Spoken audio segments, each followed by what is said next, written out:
యుద్ధం అంటే మనకు కనిపించేది సరిహద్దుల్లో నిలబడ్డ సైనికులు. కానీ నిజంగా దేశాన్ని కాపాడే చాలా యుద్ధాలు ఎవరూ చూడని చోట జరుగుతాయి. అక్కడ కెమెరాలు ఉండవు, చప్పట్లు ఉండవు, చివరికి హీరోల పేర్లు కూడా ఉండవు. అలాంటి యుద్ధాల్లో పాల్గొన్న వాళ్ళనే మనం దురంధరులు అంటాం. ఈరోజు మీరు వినబోయేది సినిమా కథ కాదు. ఇది భారతదేశం నిజంగా అనుభవించిన రెండు భయంకర నిజాలు. ఒకటి IC-814 కందహార్ విమాన హైజాక్. రెండవది రవీంద్ర కౌశిక్ దేశం కోసం తన గుర్తింపుని త్యాగం చేసిన వ్యక్తి. 1999వ సంవత్సరం కాశ్మీర్లో ఉగ్రవాదం ఉధృతంగా ఉంది. కార్గిల్ యుద్ధం గాయాలు ఇంకా మానలేదు. దేశం మొత్తం ఒక అవినీతి స్థితిలో ఉంది. ఇలాంటి సమయంలో డిసెంబర్ 24 వచ్చింది. క్రిస్మస్ పండుగ ముందు రోజు ప్రజలు ఇంటికి చేరాలని చూస్తున్నారు. ఎవరికీ తెలియదు ఈరోజు భారత చరిత్రలో చీకటి రోజుగా మారబోతోంది. ఇండియన్ ఎయిర్లైన్స్కి చెందిన IC-14 విమానం కార్మాండు నుంచి న్యూఢిల్లీకి బయలుదేరింది. విమానంలో 176 మంది ప్రయాణికులు, 15 మంది క్రూ మెంబర్స్, చిన్నపిల్లలు, వృద్ధులు, కుటుంబాలు అందరూ సాధారణ ప్రయాణమే అనుకున్నారు. కానీ అదే విమానంలో 15 మంది ఉగ్రవాదులు కూడా ఉన్నారు. విమానం భారత ఎయిర్ స్పేస్లోకి రాగానే ఒక ఉగ్రవాది లేచి నిలబడ్డాడు, చేతిలో గ్రైనేడ్. ఇప్పుడు ఈ విమానం మా కంట్రోల్లో ఉంది. ఆ ఒక్క వాక్యం విమానంలోని ప్రతి మంచి జీవితాన్ని బందీగా మార్చింది. ఇప్పుడు అది విమానం కాదు, ఇది ఒక్క నడిచే జైలు. మొదట అమృత్సర్, ఇంధనం ఇవ్వలేదు, ఆపరేషన్ అవకాశం చేజారింది. తర్వాత లాహోర్, పాకిస్తాన్ సహకారం లేదు. తర్వాత దుబాయ్, అక్కడే ఉగ్రవాదులు రూపిన్ కట్యాల్ అనే ప్రయాణికుడిని చంపేశారు. శరీరాన్ని రన్వే మీదే వదిలేశారు. ఇది ఒక హెచ్చరిక. చివరికి విమానం ఆఫ్ఘనిస్తాన్లోని కందహార్ చేరింది. అప్పుడు కందహార్ పూర్తిగా తాలిబాన్ కంట్రోల్లో ఉంది. అంటే భారత సైన్యం వెళ్ళలేరు, రక్షణ లేదు, ఆపరేషన్ అసాధ్యం. ఇక్కడే 7 రోజుల నరకం మొదలైంది. ఉగ్రవాదులు భారత ప్రభుత్వానికి 3 డిమాండ్లు పెట్టారు. మసూద్ అజహర్, ముస్తాక్ అహ్మద్ జర్గర్, ఓమర్ సయీద్ షేక్ ముగ్గురు భారత జైలులో ఉన్న అత్యంత ప్రమాదకరమైన ఉగ్రవాదులు. ఇప్పుడు ప్రశ్న ఒకటే, 180 మంది ప్రాణాల లేదా దేశ భద్రత? ఢిల్లీలో ఎమర్జెన్సీ మీటింగ్స్, రా, IB, ఆర్మీ, క్యాబినెట్, ప్రతి ఒక్కరి ముఖంలో ఒకటే ప్రశ్న. ఒక తప్పు చేస్తే 100 మంది చనిపోతారు. భారత ప్రభుత్వం చరిత్రలోనే అత్యంత కఠిన నిర్ణయం తీసుకుంది. ఉగ్రవాదులను విడుదల చేసింది. ప్రయాణికులు బతికారు. కానీ మసూద్ అజహర్ విడుదల తర్వాత జైషే మహమ్మద్ ఏర్పడింది. పార్లమెంటు దాడి, పఠాన్ కోట్, పుల్వామా, IC-814 నిర్ణయం భారతదేశాన్ని ఏళ్ల పాటు వెంటాడింది. ఇప్పుడు మరో దురంధర కథ. కానీ ఇది విమానంలో కాదు, జైల్లో. ఇది ఒక మనిషి తన జీవితాన్నే నెమ్మదిగా త్యాగం చేసిన కథ. అతని పేరు రవీంద్ర కౌశిక్. రాజస్థాన్లో సాధారణ కుటుంబం. కాలేజ్ రోజుల్లో నటనలో అద్భుతమైన ప్రతిభ. రా అధికారుల చూపు అతనిపై పడింది. కానీ ఇది సాధారణ మిషన్ కాదు, ఇది డీప్ అండర్ కవర్ మిషన్.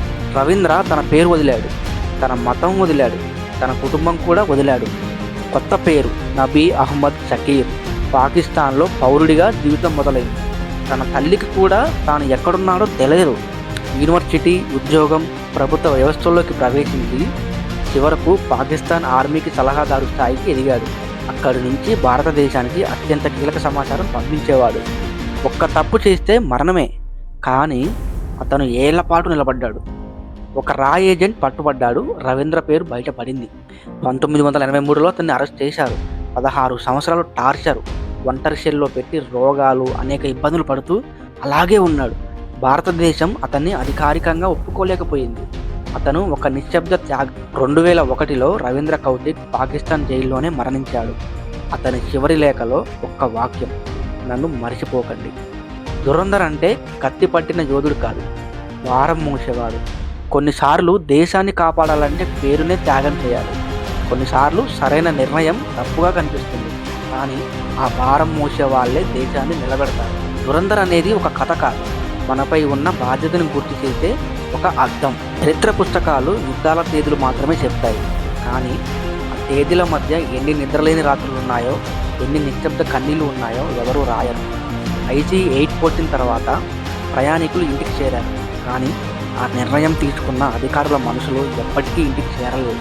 కొన్ని నిర్ణయాలు తీసుకున్న వాళ్లను హీరోలుగా చేయవు, అవి వాళ్లను లోపల నుంచే చీల్చేస్తాయి. ఒక తండ్రి 180 మంది పిల్లల ప్రాణాలు ఒకవైపు, మరోవైపు దేశ భవిష్యత్తు. ఏది ఎంచుకుంటారు? ఇలాంటి ప్రశ్నలకు సమాధానం చెప్పే హక్కు ఎవరికీ లేదు. మనం ప్రశాంతంగా నిద్రపోతే అది సహజం అనుకుంటాం, కానీ ఆ ప్రశాంతత వెనుక ఎవరో ఒకరు నిద్ర త్యాగం చేస్తారు. ఎవరో ఒకరు తమ పేరును త్యాగం చేస్తారు.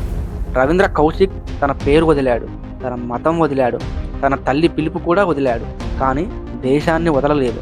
దేశం కోసం త్యాగం చేసిన వాళ్లకు స్మారక సింహాలు ఉండకపోవచ్చు, కానీ వాళ్ళ కుటుంబాల గుండెల్లో ఎప్పటికీ మాయం కాని ఖాళీ ఉంటుంది. రవీంద్ర తల్లి తన కుమారుడిని చివరిసారిగా కూడా చూసుకోలేకపోయింది. అతను హీరో అని ఆమెకి చెప్పే హక్కు ఎవరికీ లేదు. ఇదే దేశ సేవ యొక్క అత్యంత కఠిన నిజం. దురంధర్ అంటే కత్తి పట్టిన యోధుడు కాదు. అతను తన భావోద్వేగాలను, తమ భయాలను, తమ కోరికలను నిశ్శబ్దంగా మోసేవాడు. అతను తన జీవితాన్ని కాదు, మన జీవితాలను ముందు పెట్టాడు. దేశ సేవ అంటే సరిహద్దులో నిలబడడం మాత్రమే కాదు, నిజాయితీగా పని చేయడం, తప్పు చూసి నిశ్శబ్దంగా ఉండకపోవడం, తన బాధను పక్కన పెట్టి సరైన పని చేయడం, ఇవన్నీ కూడా దురంధర్ లక్షణాలే. ప్రతి యువకుడిలో ఒక దురంధర్ ఉండే అవకాశం ఉంది. ఈరోజు మనం సోషల్ మీడియాలో స్వేచ్ఛగా మాట్లాడుతున్నాం, కానీ ఆ స్వేచ్ఛకు ఎవరో ఒకరు జైలు గోడల మధ్య మూగగా చనిపోయారు. స్వేచ్ఛ ఉచితం కాదు, అది అప్పు. ఆ అప్పు ప్రతిరోజు మన ప్రవర్తనతో తీర్చాలి. ఈ కథలు ద్వేషం పుట్టించడానికి కాదు, ఇవి బాధ్యత పుట్టించడానికి. దేశాన్ని ప్రేమించడం అంటే కేకలు వేయడం కాదు, దేశం కోసం నిశ్శబ్దంగా నిలబడటం, అవసరం వచ్చినప్పుడు సరైన నిర్ణయం తీసుకోవడం. ఈరోజు మనకు పేర్లు తెలుసు, మనకు ముఖాలు తెలుసు, కానీ దేశాన్ని కాపాడిన ఎన్నో ముఖాలు చరిత్రలో కలిసిపోయాయి. వాళ్ళే నిజమైన దురంధరులు. వాళ్ళు అడగలేదు, వాళ్ళు ఆశించలేదు, వాళ్ళు చేసింది ఒకటే, దేశం కోసం భారం మోశారు. దురంధర్ అనేది ఒక కథ కాదు, అది మనపై ఉన్న బాధ్యతను గుర్తు చేసే ఒక అర్థం. ఈ కథ మీ మనసును తాకితే దయచేసి ఒక లైక్ ఇవ్వండి. ఇలాంటి నిజ కథలు ఇంకా ఎక్కువ మందికి చేరాలంటే ఈ వీడియోను షేర్ చేయండి. ఇలాంటి కథల కోసం మా జిఎస్ టాప్ తెలుగు ఛానల్ను సబ్స్క్రైబ్ చేయండి. మనం మళ్ళీ ఇంకొక నిజ కథతో కలుద్దాం.